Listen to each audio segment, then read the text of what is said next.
If you're looking to expand usage of your Ace or Ace Pro by capturing video footage in portrait as well as landscape orientations, then it won't get much quicker and easier when using this new Insta360 accessory, the Vertical Horizontal Mount.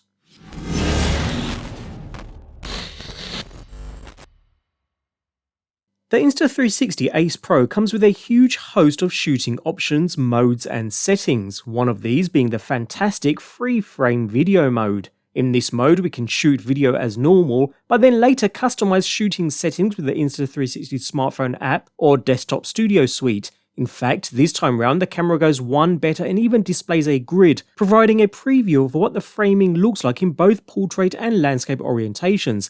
Once you have your footage, import into the app or the desktop software, and then easily choose settings such as applying stabilization, as well as choosing between different orientations, including both portrait as well as landscape. So, although the camera can natively shoot and export video in either orientation, albeit at limited resolutions and frame rates, for those who want access to all shooting settings, or for those who just want the camera to do all the hard work so there's little to no post-processing or editing necessary, you'll need to physically mount the camera in the desired orientation in the first instance, and that's where this vertical horizontal mount comes into play, providing the ability to mount in both orientations to capture footage in full 9:16 or 16:9. The mount itself, on the face of it, is rather simple. An all-aluminum alloy slimline body that's super lightweight at only 28 grams, so adding very little to the camera setup. The inner side is lined with a rubberized finish so that it grips nicely against the camera body as well as offering some protection at the same time, along with the 4 hooks that will interface with the bottom of the camera. Talking of interfacing with the camera, it's a nice and easy process. Align the vertical horizontal mount and the metal slots on the bottom of the camera before pushing the mount against the camera until you hear it click. Then gently pull the mount away from the camera to ensure it cannot be detached and is successfully installed.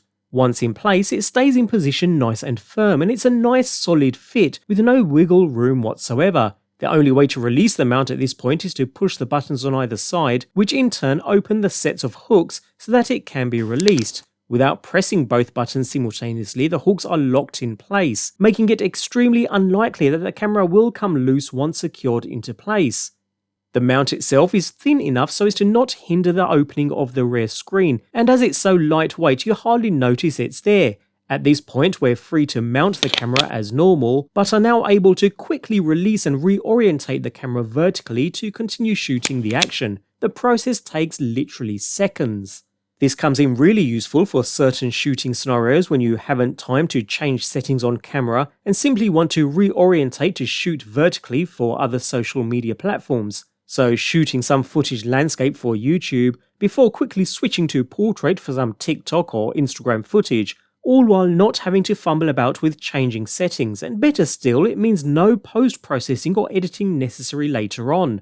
Bear in mind that the side of the mount will cover one side of the camera, so in this example the battery door is covered, meaning the camera needs to be released from the mount when it comes to swapping batteries. Although that's not such a huge task considering it's so easy to remove the camera from the mount in the first instance. It does mean, however, that the opposite side is open and accessible for other accessories, such as the microphone adapter or even the quick reader. If you'd still prefer quicker access to the battery rather than the accessory port though, you can actually install the mount in the opposite direction. Thankfully, the rubber base has indentations that line up with the power button and the removable door latch, so can be installed in this position, now leaving the battery door fully accessible instead.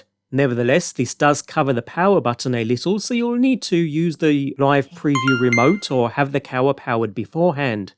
Either way, this is a neat little accessory, although it depends on how you use your camera and whether you have a specific use case for it. If you're like me and you're happy to shoot in the free frame mode, albeit with slightly more limited shooting options and some post-processing later on in the app or the desktop software, then you may not find this accessory of much use. On the other hand, if you're after the most flexibility straight from the camera and wish to limit post-processing and editing, then this is a great solution. It's lightweight, robust, and makes reorienting the captured footage for both 9:16 and 16:9 shots as quick and easy as possible.